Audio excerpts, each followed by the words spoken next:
Welcome, everyone. This is a new series on the zodiacal signs, understanding the archetypes. This is not only about the position of the sun in a sign, but any planet in a particular sign. And we're going to start with the sign of Libra. This offers an evolutionary perspective, so understanding how it fits into soul development, the archetypes of existence.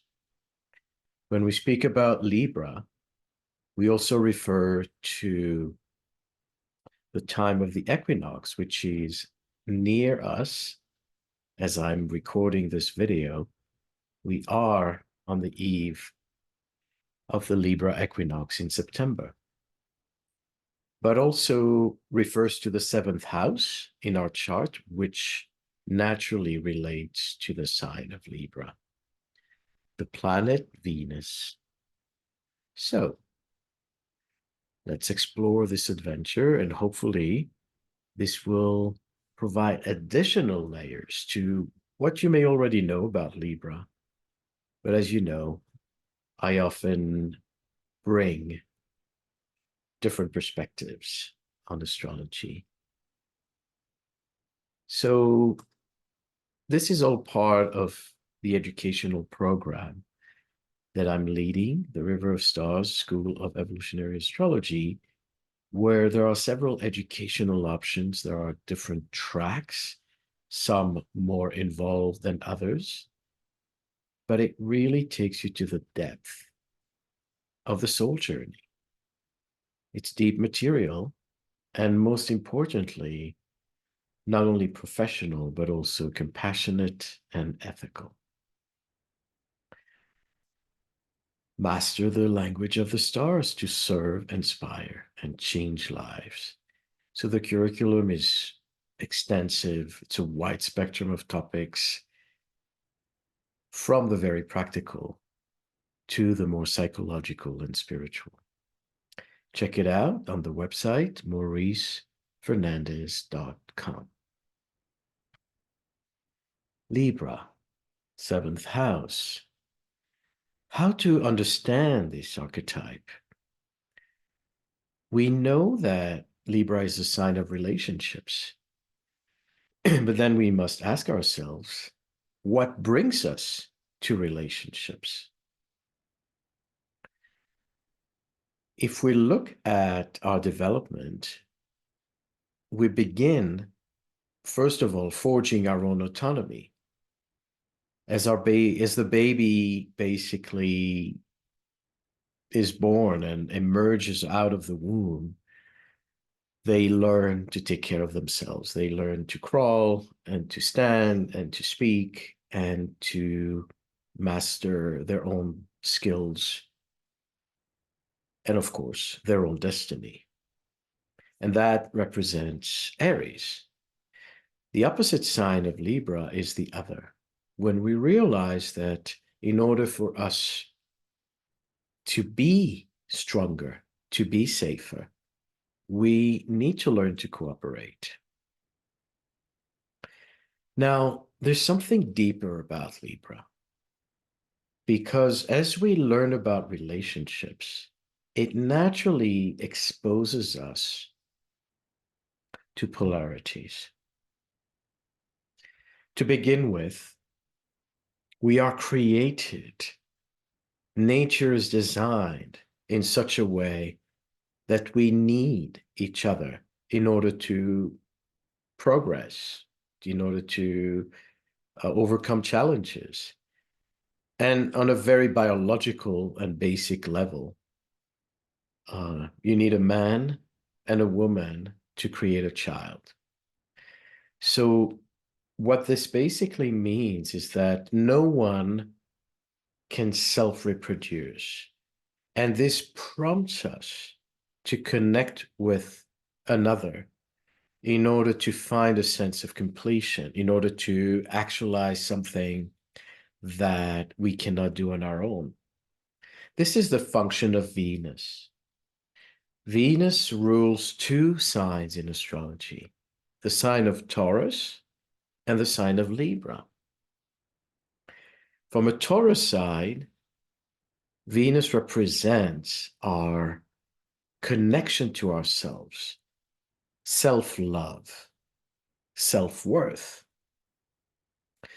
And in simple terms, Taurus represents what are you going to plant in your garden? What are the fruits of your own territory, of your own crop? But then you reach a point where whatever you're growing is not enough to sustain you. You always go to the farmer's market, and there's going to be one farmer selling tomatoes and another farmer selling pumpkins and another farmer selling spices. So we get to the point where we need to trade and exchange resources in order to have a more complete expression of life. And that's where Libra comes in. And the Venus value represents the currency, the exchange that we are conducting in order to receive and to give. So one of the things that Libra also represent, as we connect with others, we are also opening our world to something different than us. And that is scary territory. Because as we can see, I'm going to share another slide here. As we can see from the natural order of the zodiac, Libra is the first sign that is above the horizon. And so it's the first step outside of our own comfort zone. Until then, from Aries to Virgo, we are pretty much connecting to ourselves, developing our skills, being in a place where we get stronger, more rooted. This is what we call the descent of our spirit into form. So Aries is the birth of our spirit. It's the ignition of our spirit. And then Taurus represents the integration into the body, into the physical. And it continues like that until Virgo, where we become completely in control of our lives. We take charge of everything. We fix our problems. We manage our existence, our routine, so that everything is in place and works as we want it to, or at least as we try to. But then comes Libra, where we jump into the upper hemisphere and enter a completely different universe. Not only do we penetrate the upper hemisphere, which is a whole new area, but that very threshold between the lower and the upper hemisphere takes us to a polarity, something that completes us. But that also means it is something we do not have yet. Then Scorpio, the following sign, is where the actual exchange occurs. That's why Scorpio represents other people's resources. But that exchange begins with Libra. That is why Venus rules both Taurus and Libra. So when we look at this wheel, we realize that all the cardinal signs, Aries, Cancer, Libra, and Capricorn, are basically signs that represents our development, our identity. And I'm going to get into that very soon.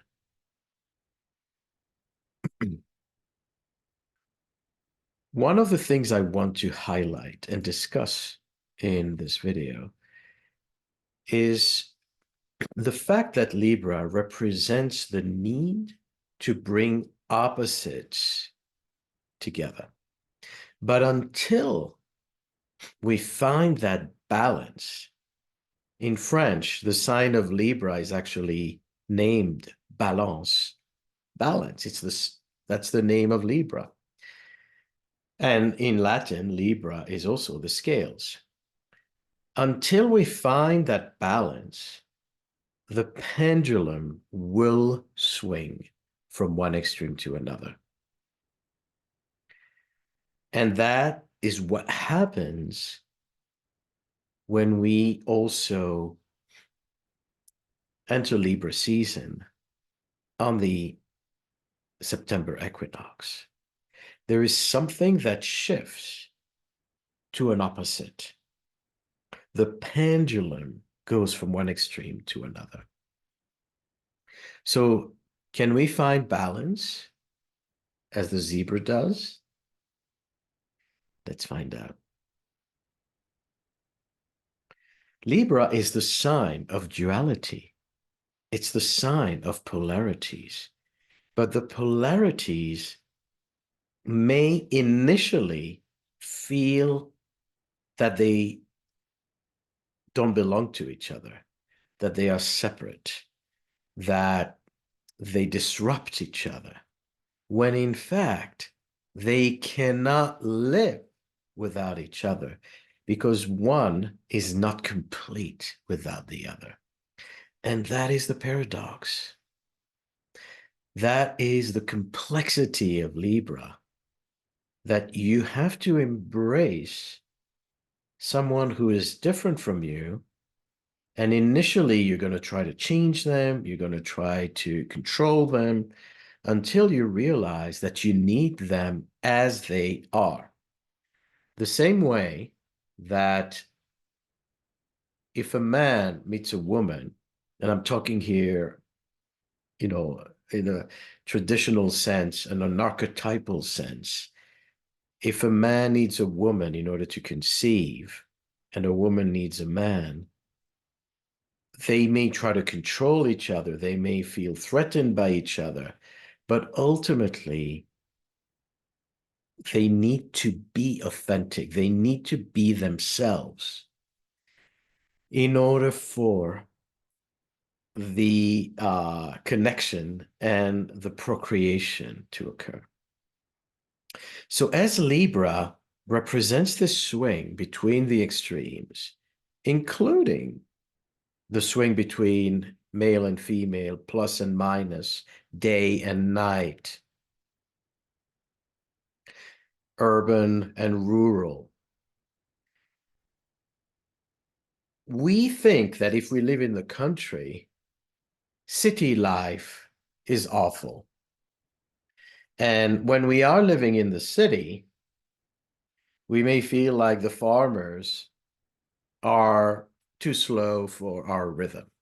So there can be an initial resistance or criticism towards what is opposite, when in fact we rely on each other.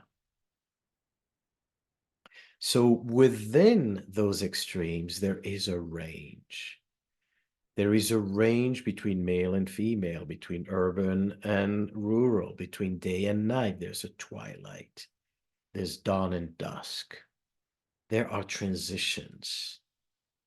And that adds even more complexity to Libra, the shades of gray.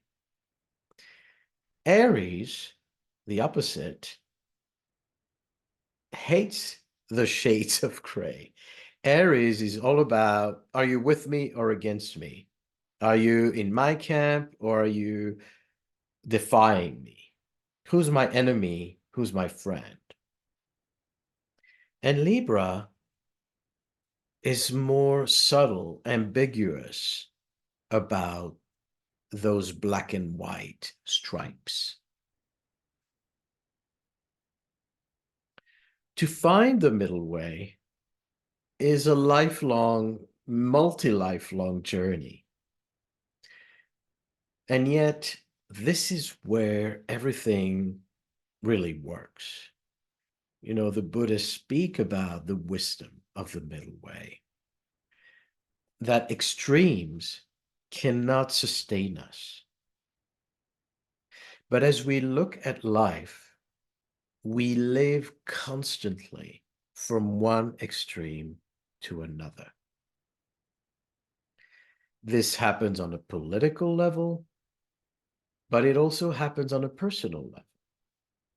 And when we enter Libra season is when the switch occurs and we change, the pendulum starts to swing to the other side.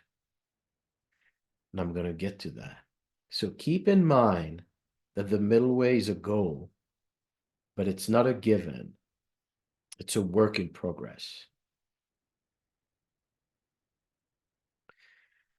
So the swing between the extreme, the change of tide, as a result, Libra is in a constant, or at least recurrent, identity crisis.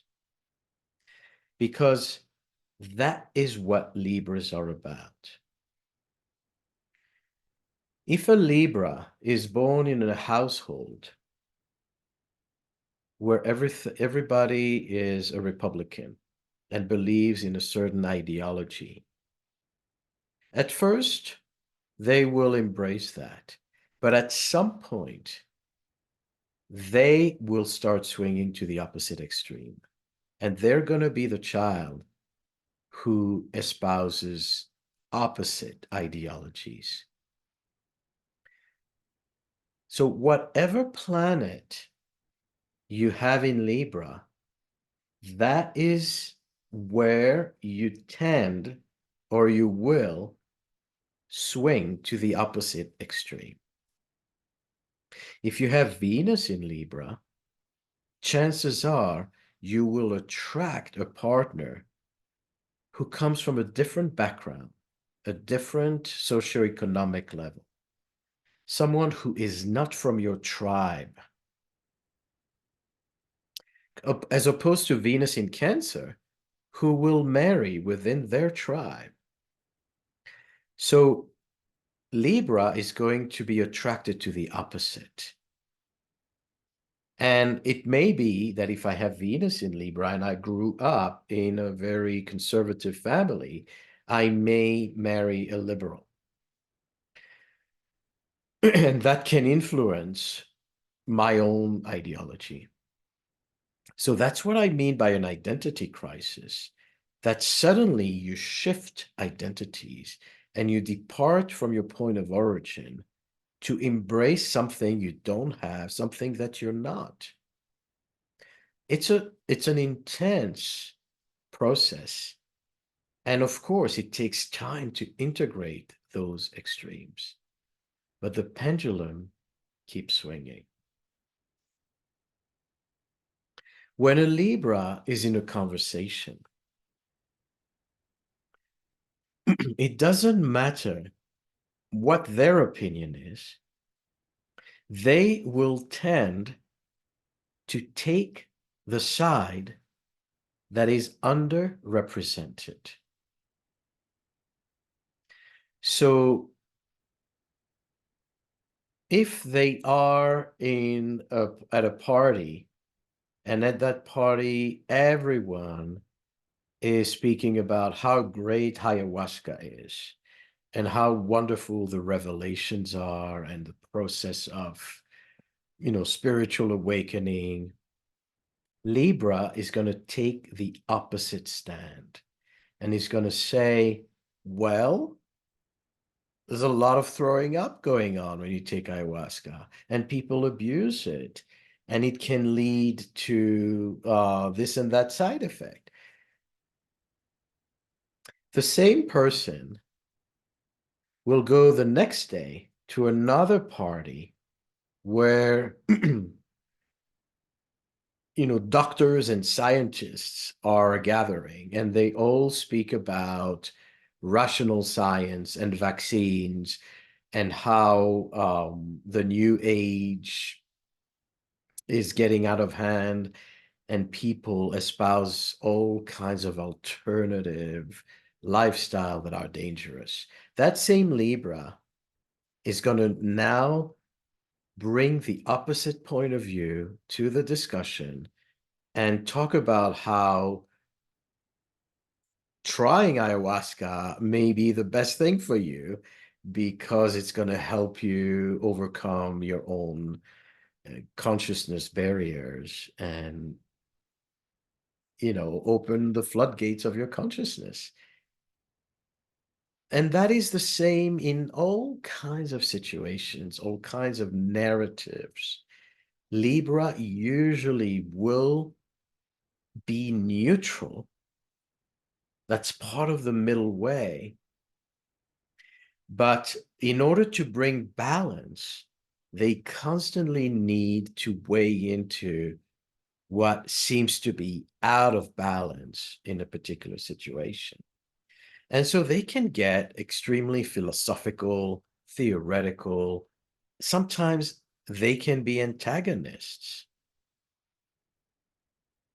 So if you live in a society where, let's say, it's conservative, and you wish, to stay away from these astrologers, or you want to stay away from people who seem very out there, the Libra is going to be the one who's going to bring that in. The same way I've seen how children of parents who are astrologers, parents who are hippies, who want to live, free-spirited, the Libra child is going to be a conservative child. They're going to disengage from the values that the parents are bringing, whatever those values are. So there's always a feeling of being a little outside your element with Libra, to be a contrarian, to bring something to the table that is, as we said, underrepresented. But that's also the reason why there's an identity crisis, because you need a lot of maturity to be able to jump from one extreme to another, to be able to find that balance.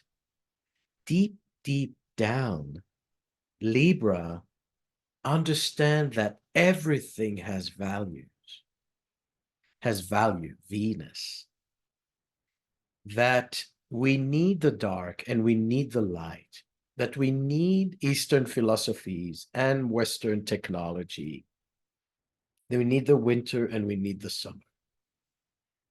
So they feel incomplete in a world that takes one side only.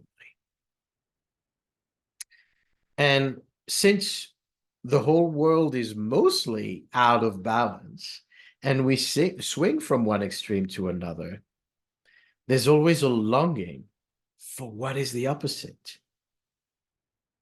So if Libra lives in a Nordic country where there's a lot of cold weather, they may long for the warmer countries because that's the opposite, and vice versa. So they're going to live in the Middle East, longing for a life in Scandinavia, or live in Scandinavia and long for, living a life in the Sahara. That is part of the mechanics. And the reason is, how do we navigate duality? How do we find that middle way? Until we do that, we swing between the extremes. And as we move into the September equinox, That is a time of a change of tide. Keep that in mind as we proceed.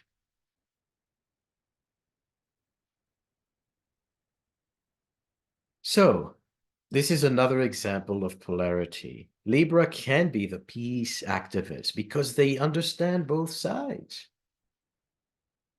But are you going to be a passive peace activist or an active peace activist?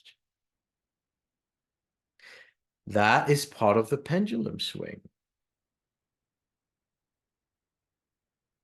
This is the story of a lady, and initially from Australia, who became a Buddhist nun for many years.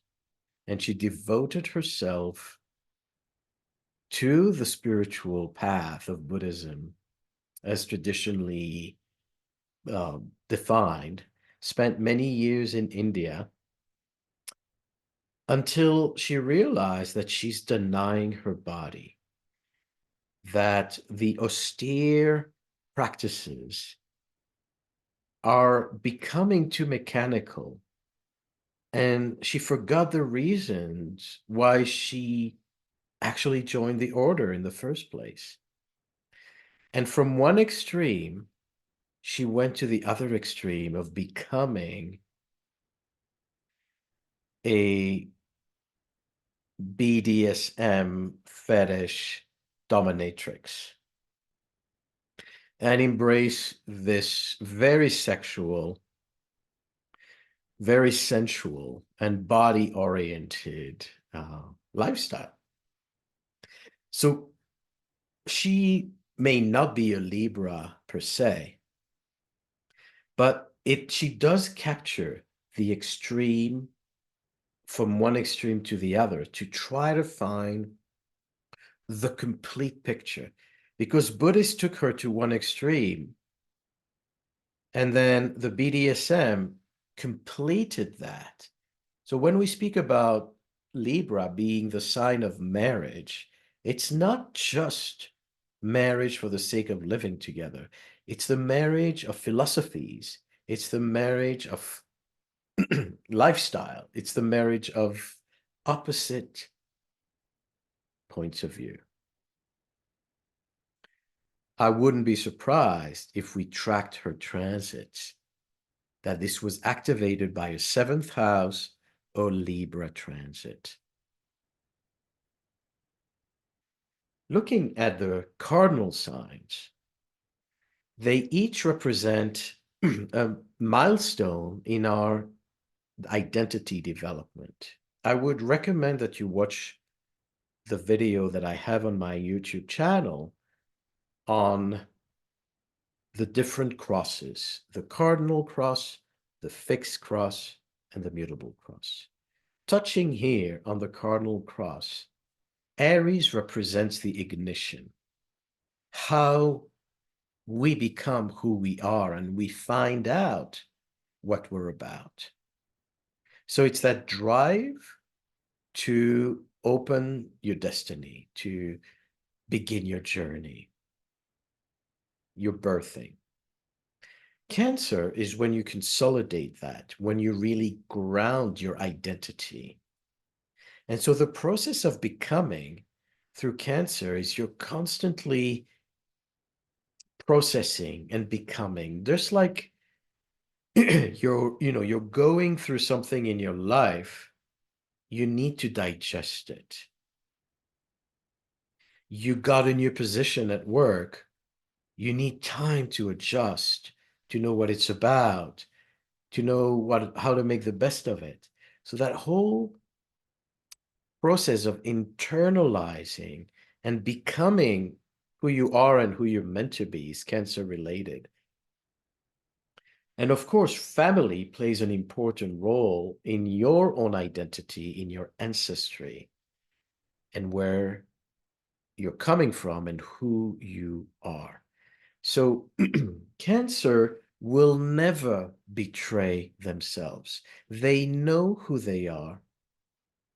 They know what they're like. And if they don't want to eat a certain type of food, nobody's going to make them eat it. They're not going to do it to please the host, and so forth. So they're extremely loyal to their needs, to their rhythm, to who they are meant to be. But even in that fixity and that loyalty to self, there's a constant process of digestion, of growth, of development, the same way a seed becomes a plant starts to bloom at its own time. So Cancer is very much related to the right time for who you are, for what you're meant to do. You know, you don't do at age 7 what you're going to do at age 21 and what you're going to do at age 36. So each time you're ready, you process what you're meant to do. Once you've established that, the Libra development is what we've just covered, is the time where you switch to the opposite. Whatever you've done up to this point, you reach a point of saturation where it's enough. You're done. You chewed on that gum for too long and it doesn't have any more sugar or taste. And so you need to reinvent yourself, sometimes through another. So it may be that your trigger to that change of tide and change of direction in your life is stimulated by a relationship, an encounter, a book, you know, something that opens that door and says, I'm ready for this next step. So you realize that each of these steps represents a different identity crisis. Aries, you know, who am I and what am I going to do now? Aries are constantly reinventing themselves. A new project, a new identity, a new location. Cancer is constantly changing by moving from the toddler to the child, to the adolescent, to the young adult. So there's a constant becoming in the ripening of ourselves. And Libra, as we said, is embracing the opposite in order to find balance in your psyche. So the other way to describe that is that as you make a step forward, Aries, your next step is again forward.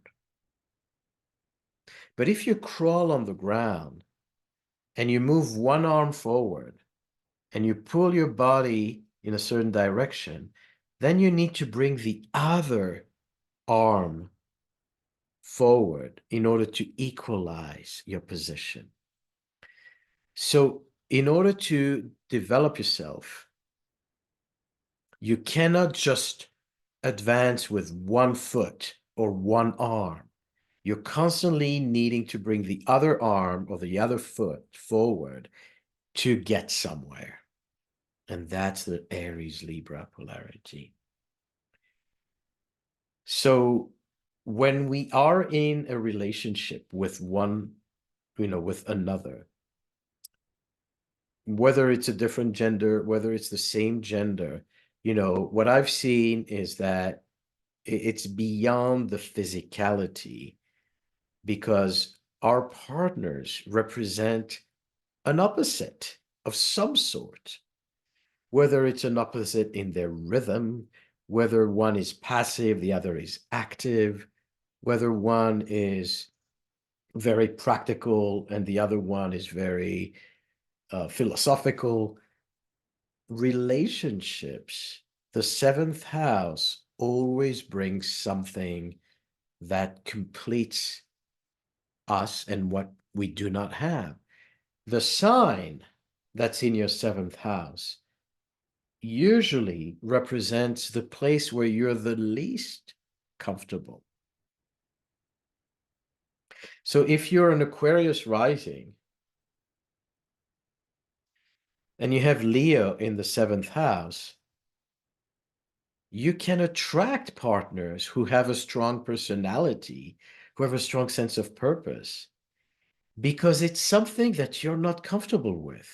People with Aquarius rising don't necessarily like the limelight. They don't necessarily like to be visible, but they can be attracted to people who are, because that's something that's foreign to them that they want to balance themselves through.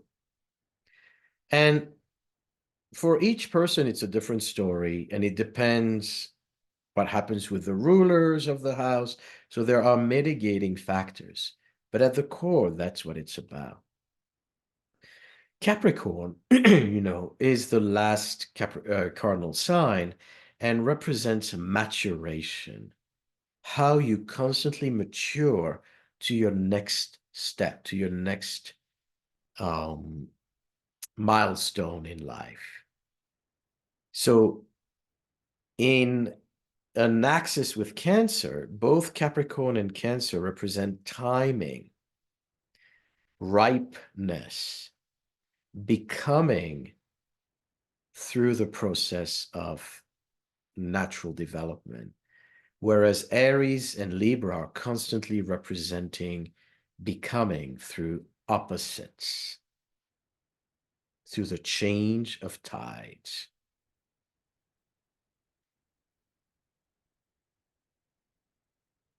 Interestingly, I've covered this in a video about the world. It's called The World 2025. And I'm covering world dynamics for the coming years. It's interesting to know that all the superpowers hold a cardinal point archetypically. The NATO, representing most of Europe, is Aries. The US is Cancer. China is Libra. And Russia is Capricorn. So that's a side note. Interesting that Russia is not only an opposite sun, but it's also an opposite Mars to the United States. You understand now the duality between the East and the West. And that the more the United States will push towards capitalism and free markets and everyone's on their own, you must be self-made, you're going to have the opposite of socialism, which will speak about social services, about how the government needs to be involved to provide a security blanket, to provide opportunity for people. So it doesn't matter what you subscribe to, because each side will need a polarity. So until we understand that both capitalism and socialism need each other, we're going to keep going through this Cold War and these swings between the extremes.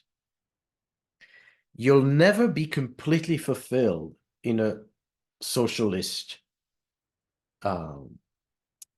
lifestyle, and you'll never be completely fulfilled in a capitalist lifestyle. They're both incomplete, and they both need each other. So you can unite that duality within you, or you can constantly live in duality and have the pendulum swing. So when we speak about this change of tides, remember that as we enter the month of September, actually, the Libra season, which is going to be the end of September, September 22nd, into November, into the next solstice, from September 22nd until December 21st, we are in this, what we call the third quarter, where the sun travels the three signs of Libra, Scorpio, Sagittarius, which are the signs of expansion, more. And because these three signs represents growth through the embrace of opposites, this is usually a time where there's a lot of crisis, where there are a lot of turning points in our civilization, in our personal development. So this can happen through the signs, through the houses. And I'm speaking about Libra season, which is where the sun is in these signs, but it could also be when the moon is there or when Saturn's there, right? It's not specific to the sun only. So what drives Libra, the need for balance, is stimulated by a sense of lack. I only see the echo chamber. I'm on Facebook and I hear the same narrative of my friends and family, and they're all telling me how, the liberals are evil, or how the Republicans are evil. And the inner lack stems from a feeling that there must be more to life than this. I'm getting out of my bubble. I'm getting out of my comfort zone. And I'm starting to explore the opposite. So that lack is stimulated by a need for balance, which in turn causes an identity crisis. But it's rooted in the need to grow, in the need to see a more complete point of view. And we experience, therefore, the change of tides. This change of tides is natural. It happens in nature all the time. And we learn to walk in someone else's shoes. We learn to become somewhat the devil's advocate. This is why, our idea that Libras are necessarily peacemakers is incomplete at best. There will be definitely strong desires to bring balance. And when I say to bring balance, is to bring peace. So they are yearning for peace through balance. But in the process, Libras can be the most argumentative because, like we say, they always take the opposite side. They can take be the devil's advocate. Now, that can be political, but like we said, it could also be a setting where, if I'm in an environment where everyone is anti-vaccination, the Libra person will be the one talking about the virtues of vaccine and how they saved lives and how, we cured polio thanks to that. So the devil's advocate can also mean that Libra can get a terrible reputation. Some of them can be seen as traitors. How can you side with the other person? How can you, side with the anti-vax? How can you side with these astrologers? How can you side with the one that wants to harm us, that wants to cheat us. But from a Libra point of view, that's not how it works. The need is to understand a more comprehensive point of view. So one of the famous Libras, born with a Libra ascendant and a Libra sun, is Gandhi, well known for bringing both union and division. What we see in his chart is not only the Libra sun in the 12th house, but also this kind of tension between his first and seventh house. Mars Venus, the Aries Libra archetypes, opposing Pluto Jupiter in a Venus Mars signs. So he was really in the thick of duality, in the thick of polarization. And that began, with his own experience of being the elite lawyer, living in South Africa and traveling in first class, and then being exposed to racism and to the fact that colored people could not travel in first class, and they moved him, to the back of the train. And so suddenly, he experienced that change of tide. He was on a course, and something broke his trajectory. And he became, from the elitist who himself saw himself as superior to others, and even from a racial point of view, some people, are angry and upset that Gandhi, had demeaning points of view about black-skinned people. So he becomes um, the champion of the underdog and the champion of those who are discriminated against.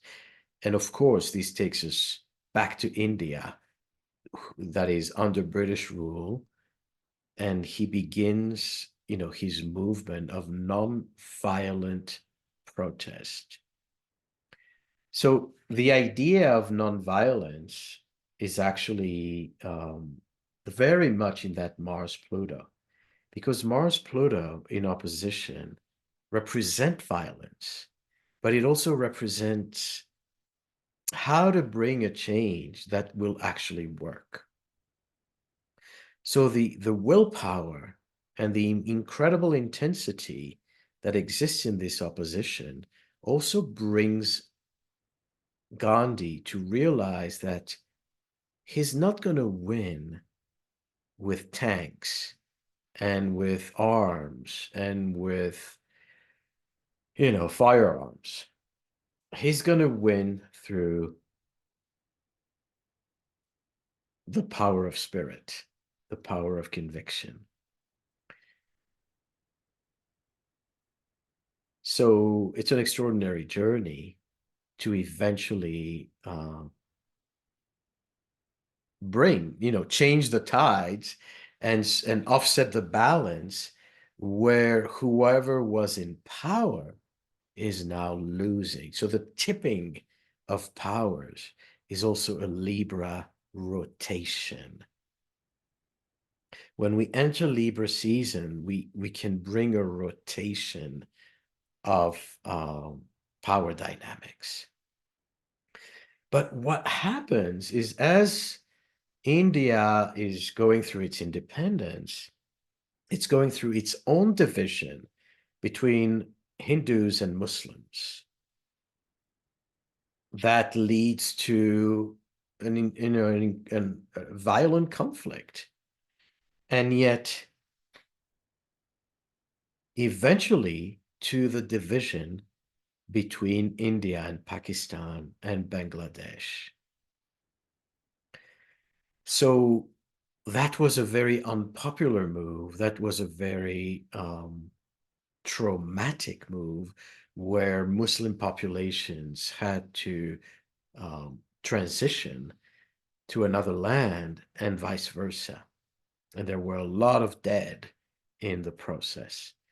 But it's interesting how he finds himself in the thick of two major conflict, one with the colonialists, the Western forces, and he manages to topple that, to shift the power and topple the regime, tip the scales.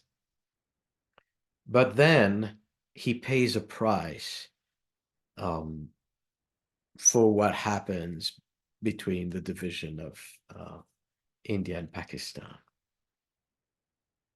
So there's controversy always with Libra.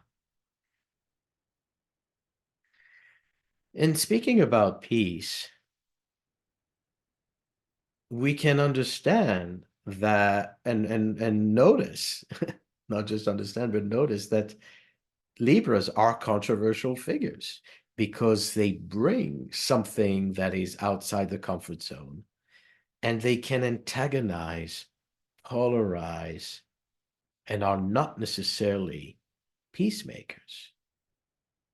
So Netanyahu is probably the most hated person today on the planet, with a line of supporters. But what you see here is someone with, born on an eclipse in Libra, Sun Moon conjunct on the node, series between his eclipse, Moon and Sun, Neptune, which are all, traditionally very pacifying, considerate, and in a way compromising positions in the chart. Even I will say there's empathy in those configurations. However, it's interesting if we go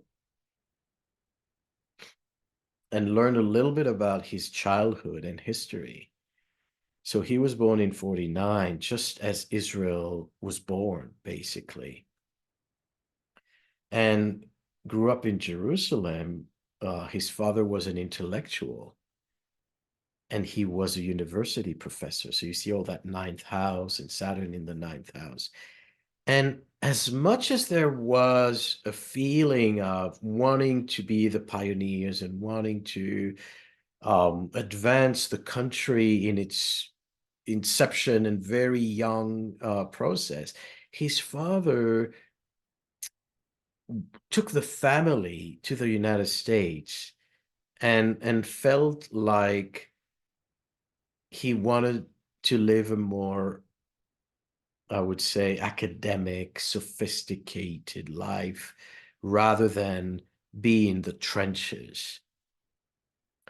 And Bibi always thought of the paradox of this polarity, Libra, right? Sun in Libra. His father was a very controversial figure in his position, that on the one hand, he was a Zionist.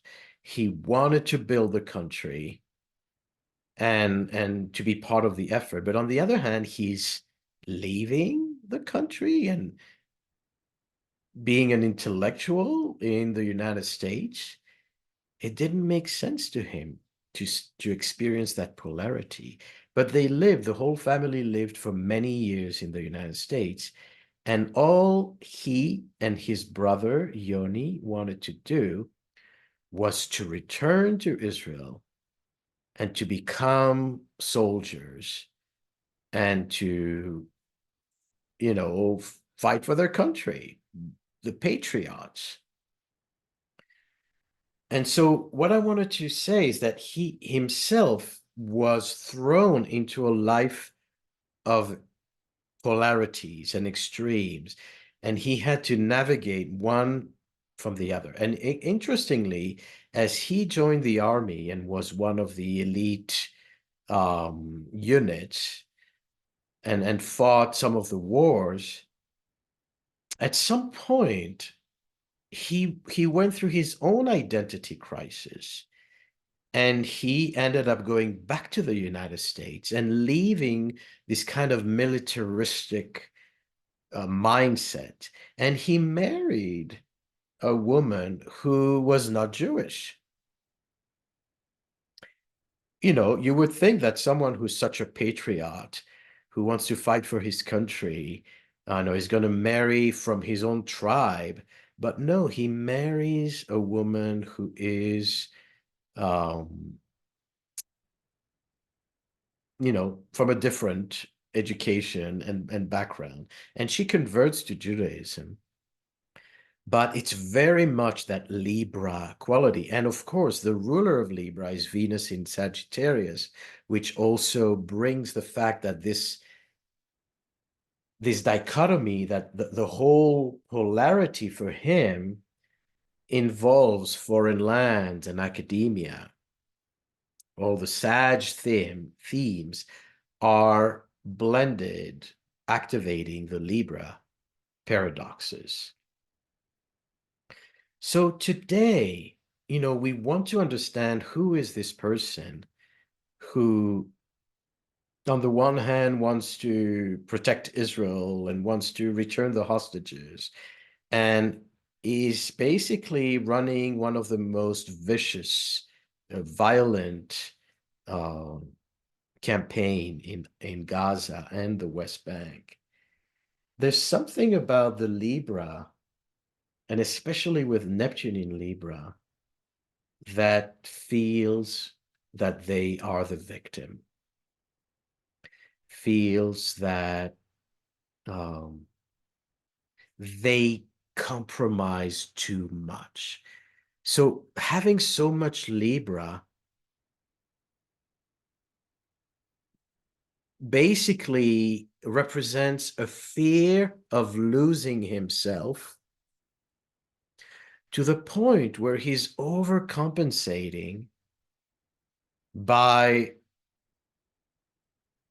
seeing everyone else as an enemy. That can also be compared to his own relationship with his brother, Yoni. He had an older brother who was like him, very patriotic, a Cancer, and wanted to, you know, save the country. And the irony is that his brother was killed in trying to save hostages. He was one of the main leading commander in the Operation Entebbe, where a plane was hijacked by Palestinians and diverted from Greece. The plane left from Israel, stopped in Athens, and that's where the terrorists boarded the planes, and they diverted the plane to Africa, to Uganda. So holding all the passengers hostage and wanting to free, you know, Palestinian prisoners, and the Israeli forces stormed the Ugandan airport at night and freed all the hostages. And the only person to die was his brother, who was the commander of the unit and died a hero. So there's some kind of parallel here, you know, between him and this, you know, a hostage situation and rescuing the hostages. But is he really, you know, he had many opportunity for deals and negotiation, which he did not pursue. Now, if we look at the actual October 7 Hamas attack and this, you know, the beginning of this dark episode of, you know, what started here was not just Palestinian and Israeli fighting. It's the death of civilians. It's the collateral damage of wounding innocent people. And you see that Mars is in Libra, on the South Node in Libra. The Sun is in Libra, and the asteroid Pallas, which is the warrior, is rising, because that's a time chart. It's right on the ascendant. The other object there at 9 degrees Libra is called Makemake, which is a new planet that represents, chaos and discord. And then Mercury in Libra. So you see all these Libra planet. As I said, when we enter the October equinox, that whole period brings a change of tides, some kind of crisis, existential crisis that can change the course of history. What happened up to that point is that Israel was maintaining a status quo, keeping the Palestinian under their grip, and winning time and more time, and then slowly, eating at the territories. And so there's a shift here. There's an aggressive, brutal massacre that occurs and changes the tides. Now, the paradox, and I'm going to talk about this in a separate video, is that as this intense battle rages, and as people keep dying in very brutal ways, it's interesting that the more Bibi tries to protect Israel and to amplify Israel's power, the more the opposite occurs, where Palestinians are the martyr and they gain global sympathy. And now, as Mars is in Libra, and as we move into Libra season, on September 23rd, there's going to be a UN assembly where several countries who are initially allies of Israel are going to recognize the Palestinian state. In theory, because it's still a concept and not a reality. But it's interesting how that polarity occurs, that the more force he uses, the more he actually empowers the adversaries. So that is also a Libra paradox.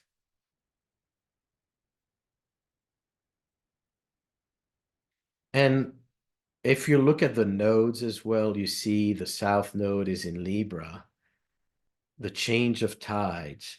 The North Node is in Aries. Who is going to win? And how are we going to birth a new reality? But the ruler of the North Node is back to the South Node, which tells us there's unfinished business here. We need to, first of all,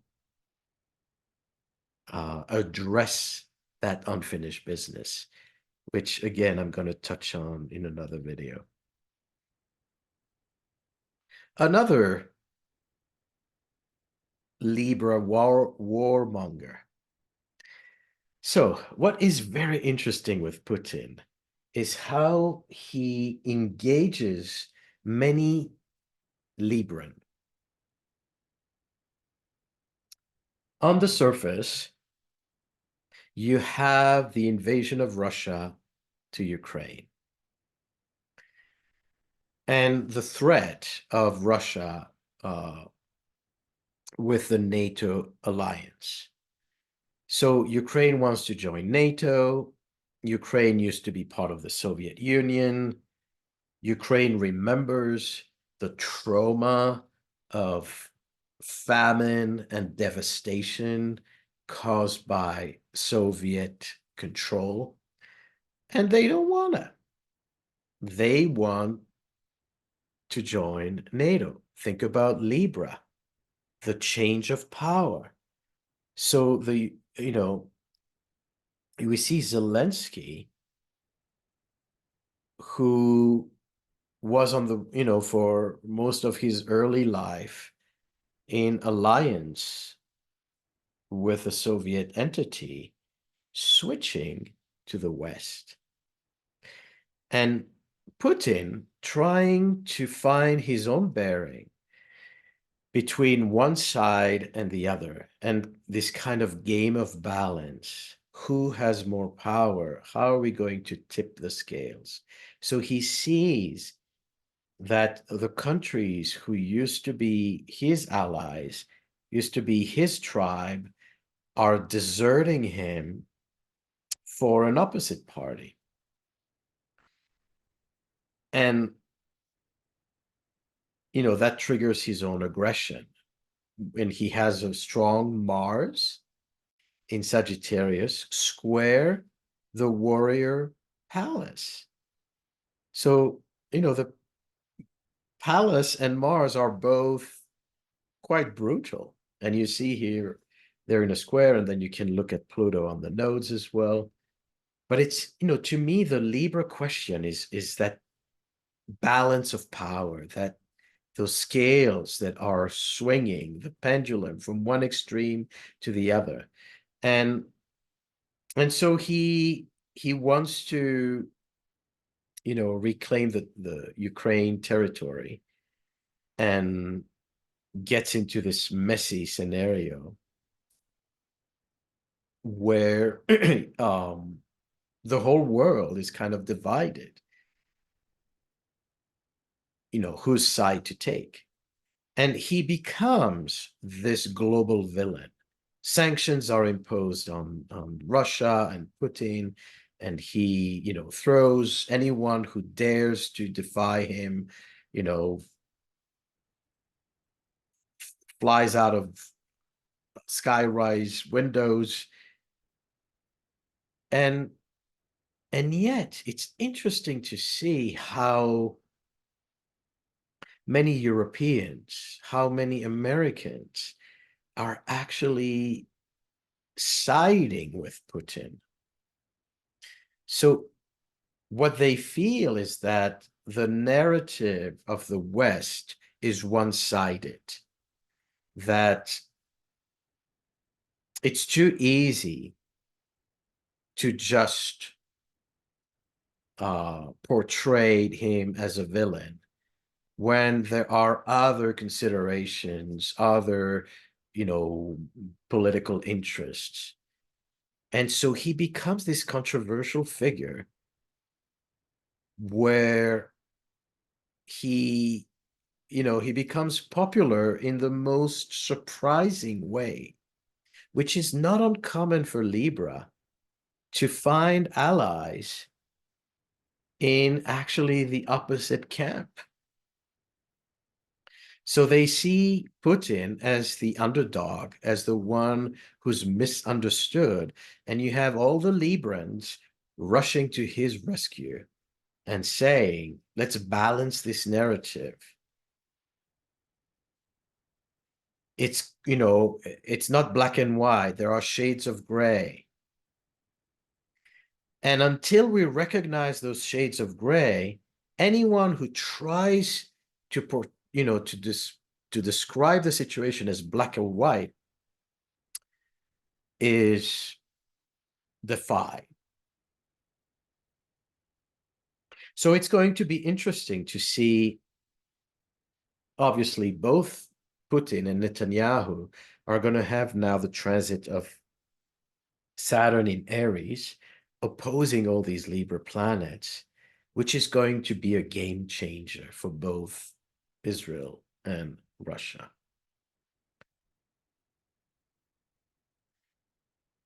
The talk of the day, Charlie Kirk, who was assassinated in September 10th, 2025,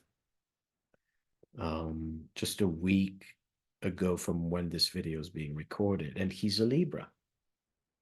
Sun, Moon, Jupiter, and Juno in Libra. His Venus, the ruler of Libra, is in Virgo. And then you have this intense Mars-Mercury conjunction. So what we often hear about Charlie Kirk is how he was engaging in all kinds of political discourse, and he wanted to bring a dialogue, which is very much the Libra, you know, bridging between polarities, building bridges. He was very diplomatic, he was very charismatic. And as a Virgo Venus, he encouraged all men to go to the gym, and you're not attractive if you're not if you're overweight. He had all kinds of ideas. But what prompted him to start his own journey in his organization was that he saw the imbalance of youth being swayed to the left and losing their identities and not knowing what their gender was and not knowing, what they want to do with their lives. And he, what he called, I'm not using his own words, but from his narrative, kind of this feeling of spineless, over medicated, depressed youth. And so he saw himself as the hero who's going to instill far right defined roles, men do this, women do that. It's a great joy to have kids.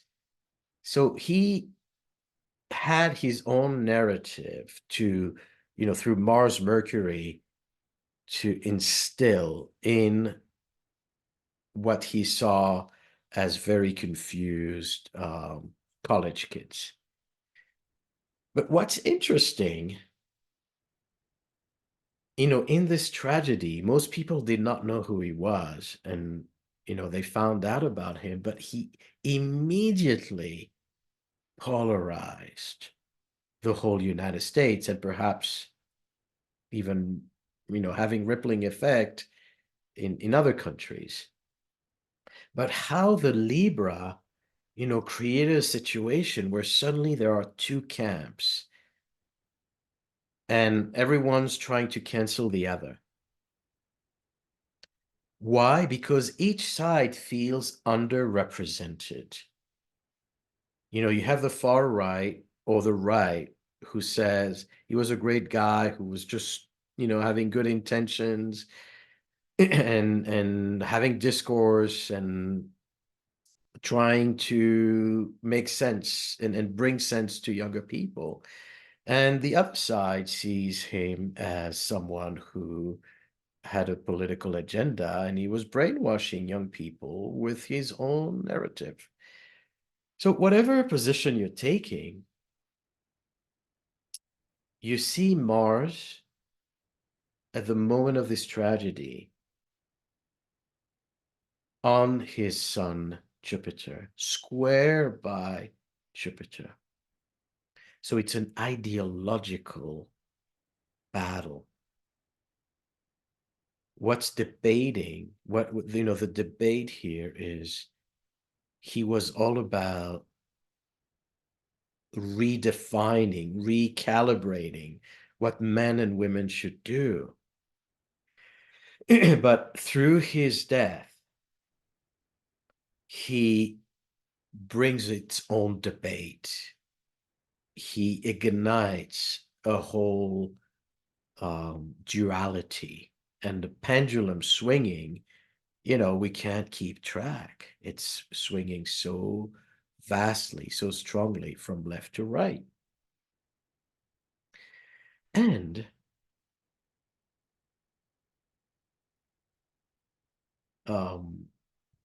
here is the killer, the assassin, Tyler Robinson, who is an Aries with a Libra moon, apparently. there are some conflicting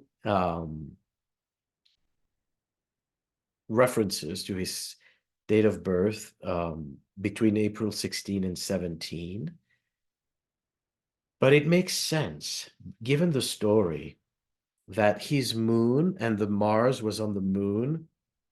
So you see the sun and moon square Mars on this very tight cardinal axis, reactivated by Chiron, the moon, by transit and Mars. All this, with Charlie Kirk's own sun. So you have an Aries opposing a Libra moon, both of them. And the story of Tyler is incredibly flavored by this cardinal T-square, because Tyler grew up in a very conservative family of MAGA followers, grew up, in gun culture. That's where, he developed the skill to eventually follow the act. But you see that apparently, what transpires, and again, this is very preliminary, we don't have all the details, but apparently he had a partner who was gay and possibly transitioning.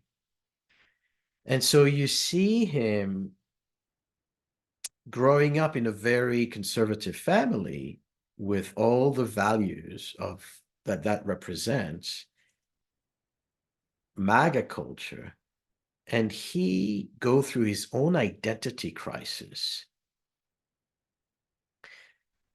and reinvents himself to start to see the world from a different angle. And that's confusing. And so, again, I'm speaking here, not having all the facts. Everything is, we don't know what's real and what's not anymore. But you can definitely see not only the anger, because Mars is on this extremely cardinal degree, it's on its exaltation degree.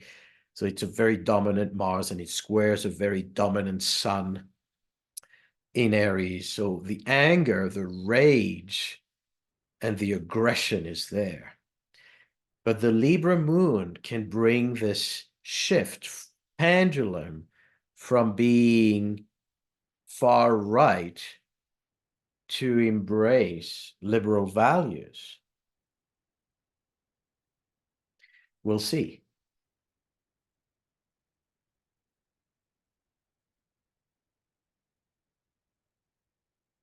Another controversial figure, a Libra. Many Libras are rising in this time. Many Libras are in the spotlight. We talked about the two villains, Netanyahu and Putin. We talk about the two figures catching the headline, Kirk and Robinson. And now we see this young candidate for the New York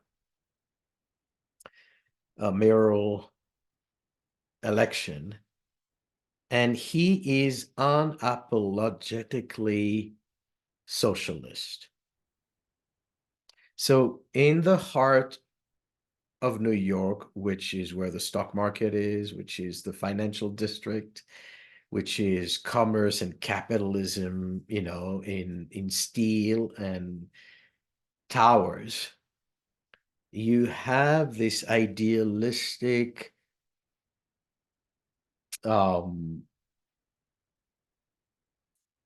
non-white candidate who stirs the pot by wanting to change the game and providing social services, wanting to change policies. And many people are taking sides. You have those who adore him, and you have those who despise him. and see him as a threat. And there we are. It's Libra. It's polarizing. It's extremes. And what does he represent? He represents the opposite of the MAGA movement. So when I say that everything moves in polarities, we are living in constant duality. If you look at elections, what is the message of Trump? There's been an imbalance where men are vilified. The whole diversity movement and the woke movement is basically destabilizing family values and destabilizing society. And so MAGA wants to tip the balance of power to reinstate what they believe has been neglected, misrepresented, and forgotten. And so he's wanting to rewrite the history, whether it's through museum narratives and art schools and a lot of cultural issues. He wants to take away, change the way we teach history and change the narratives around slavery, because he feels that his version is underrepresented. So we see this pendulum swing from being extremely conscious of diversity, the decolonizing movement, the human rights for transgenders, to now a male-dominated, white male-dominated culture. One swing to the other. And then, as it is, because Trump brings another extreme, you have a counter movement. And you have Libras who are now becoming more visible, more prominent, who are trying to tip the balance to the other extreme again. And that's how we go from one to the other, from one swing to the opposite. And we have a Mars conjunct the Sun here. Interestingly, if you compare that to Charlie Kirk, also a Libra with a Mars in Scorpio. They're born 2 years apart, which is a Mars cycle. So they're both Sun Mars. And you see Mamdani having, significant chances of winning. But even if he doesn't win, he brings a narrative that is opposite, that takes it to the other extreme, from no taxes for the rich and extreme capitalism, to now an unapologetic socialist in the United States. Aside from Bernie Sanders, who kind of went that way the strongest, Mamdani is saying it in the most defying ways, I would say.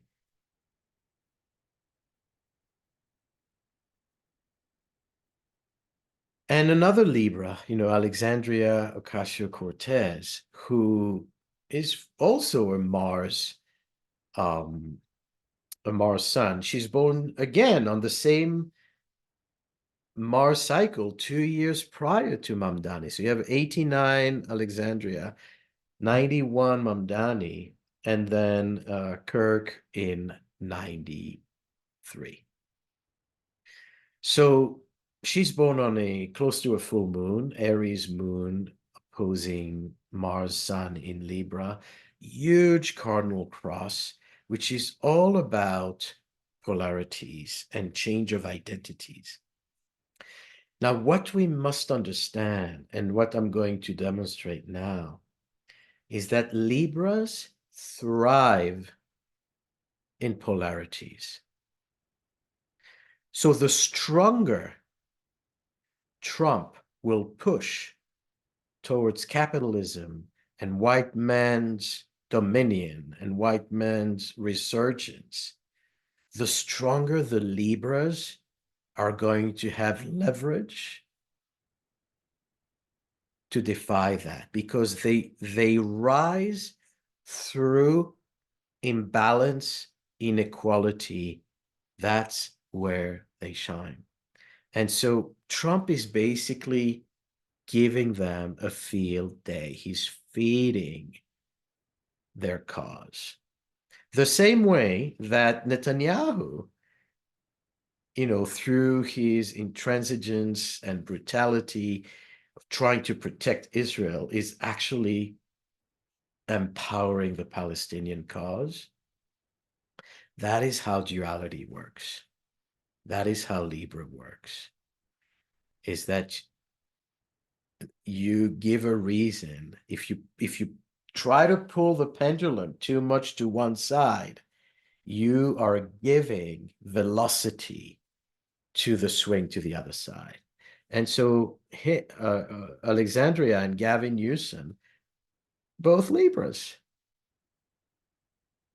he's giving them all the power and the reason to be and to basically claim their power. So Libra needs that adversity the same way that Aries needs adversity. And then Gavin has a Mars-Pluto square on the angles, which obviously, he needs a good battle himself. This is an interesting case, and I want to bring, this other controversial side to Libra. This is a fellow named Mordechai Vanunu, who was born in Morocco, but was an Israeli, basically. And at some point, he worked for the nuclear power plant in Israel. And for one reason or another, whether it's ideological or idealistic, or whether it was about some personal vendetta, he went on a campaign to speak against Israel's nuclear weapons. And he went to the press accusing Israel, revealing, some of the concealed plans, because Israel never admitted officially that it has a nuclear power plant and has nuclear weapons. And so he basically is considered a traitor. Not only did he broke the code of secrecy, but he went to foreign forces and shared details about the confidential information. But what is interesting here is that he's a Sun, Saturn, Neptune in Libra. And again, Libra is the devil's advocate. They are the one who are going to represent the underrepresented. And so for him, it's a mission of peace. At least he claims that, he's doing it because he's against nuclear weapons. So he sits in jail now for many years. And as a Libra, represents this force who is going to forge alliances with the opposite party. And a similar example is George Blake, who worked for the British Secret Service as a spy. But as he was captured in North Korea, he espouses communist ideals, and he converts ideologically to communism, and then becomes a double agent, where as a spy, he's working both for the Soviets and for Britain. And so you see here his sun, Mercury, Jupiter, Saturn in the 7th house, other, controversial, siding with the opposite party, with the enemy, and considered a traitor. And when did that conversion occur? On his Saturn return in Libra in the 7th house, with this triple conjunction.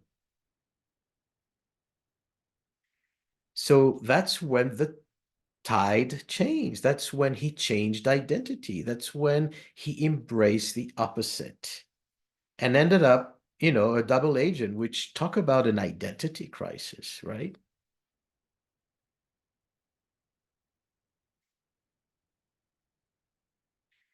Another interesting example, Doreen Virtue, who was one of the popular New Age author, signed under Hay House and selling millions about, angel cards and all kinds of spiritual self-help books. And on the day, around the time that she has a Jupiter return on her North Node, she becomes a born again, and she's baptized to become a Christian in the conservative nature of the term. So she rejects the New Age. She rejects her legacy and sees it not only as something she doesn't want to do anymore, but she denounces it as evil. See the pendulum swing. It's one thing to say, I'm done with writing books, I'm going to garden now, to no, I'm siding now with the exact opposite ideology. So Pluto's on her ascendant, and Jupiter is on her North Node. And with this return, the change of tide occurs. And yes, there are other factors in the chart, but Jupiter has to do with our belief system, has to do with our ideology. So that's where the shift occurs. This is to show you also that it's not just in people, it's the events that often occur under strong Libra's influence. A complete change of tide. As we said, the month and the planets moving from Libra to Sagittarius through Scorpio, or from September to December, is when things are the most precarious. That's when all the revolutions happen often. That's when the balance is tipping. So 2 stock market crashes occurred around this time, around the season. First one in 1929, with the sun, right into Scorpio. So right after a whole Libra season, Mars opposes Chiron on the node. So there's a crash and, catastrophic destruction. But Venus and Mercury, Venus has to do with finances, ruler of the North Node, is in Libra. The sun, was just completed its Libra session. and you have a complete devaluation, people selling their stock at a catastrophic rate, plunging the market into a recession, which tips the scales. And then in 2008, September 15 and September 23 are the key dates where, again, banking system collapses, go bankrupt, and then, Obama is elected in November that same year and has to kind of rebalance everything through the bailouts, and that becomes a stain and a controversial gesture of trying to navigate the chaos and the crash. So during that time, Venus and Mars, the economic forces, are in Libra right before the Libra equinox. The Me Too movement, the first article that was published in the New York Times where women openly spoke about the fact that the Hollywood elite, namely Harvey Weinstein, was sexually abusing young and more seasoned actresses, and gave them roles in exchange for sexual favors. So unleashing this whole scandal that had a snowball effect and suddenly tipped the balance of power between women and men. So that's what also, that happened in 2017, just as Trump had his first term. So Trump, is this kind of patriarchal, very male-dominating, male-conscious figure, comes into power, defies the woman, Hillary Clinton, wins the election, and then you have, right after that, in the first Libra season, you had a counter movement of women coming out and exposing the abuse of power of man in power and taking down many people who felt that they were invincible, that it would never happen to them. They felt that they were above the law. And that's part of the tipping of power. That's part of the change of tide, where the victim is now in power. And the one who's in power is now, holding himself on a walker and falling apart. You see this happen on a full moon between Aries Libra, which has to do with the imbalance of male-female roles in society. So this also leads, in a time of Neptune in Pisces, a voice to the victim. But it also led to what was later referred to as cancel culture and the woke,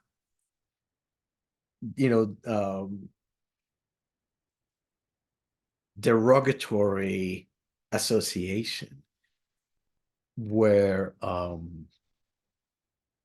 people who fight for human rights, who want to embrace diversity, are considered basically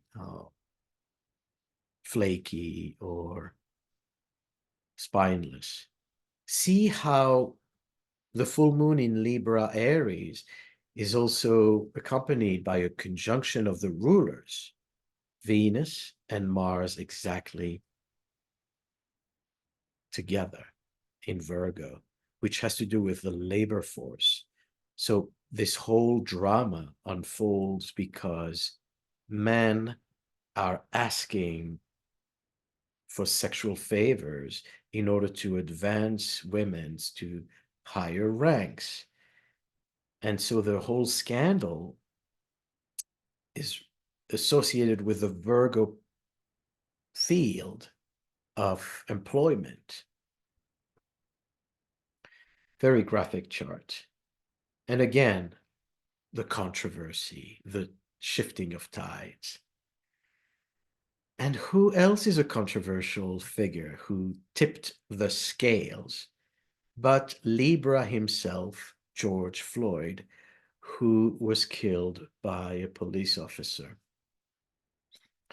Through this very dramatic episode, well, I don't need to repeat the whole story, but just for the sake of understanding, you have the police force abusing their power over a Black individual and ending up killing him because of a $20 bill. And that ignites a whole protest movement during COVID, where, it's June 2020, everybody's under lockdown, and you have this episode where someone is not able to breathe. Breath is air signs. Libra, Uranus is the lungs. So he's not able to breathe. And this unleashes this feeling that the injustice cannot continue, the imbalance of power, the discrimination against colored people. And similar to the Me Too movement, leading to a movement that empowers the victim, where suddenly those who are oppressed have a say and can take down the statues. This leads to a whole movement, not only of human rights and the exposing abuse of power, but the whole movement of decolonization. And of course, diversity, which is amplified again during Trump's term. So again, as Trump pushes the agenda to one extreme, you have counter movements not planned. The Me Too movement and the George Floyd Black Lives Matter resurgence were not planned. They happen as a result of circumstances that triggered the shift of tides. And then Trump's second term is trying to swing the pendulum back to his side after it went all the way to Black Lives Matter and Me Too and quote unquote the woke people. He's now trying to unwoke with gun culture, with deportation, and with, aggressive capitalism.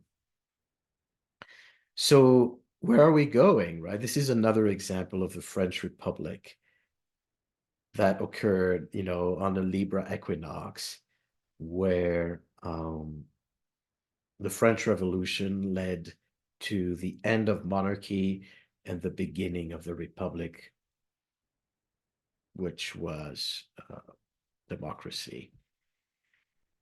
Another kind of Libra tipping point. So I hope this gives you a little more comprehensive understanding of how fascinating astrology is, how fascinating Libra is, and how more complex it is. So we're now entering this September equinox, this zone of tipping points. Let's see what happens. Let's learn from history, and I hope you consider joining me on further studies, and that you understand and you appreciate the value of astrology. So consider becoming an astrologer, understanding astrology more deeply, whether it's for you or for professional purposes. Thank you.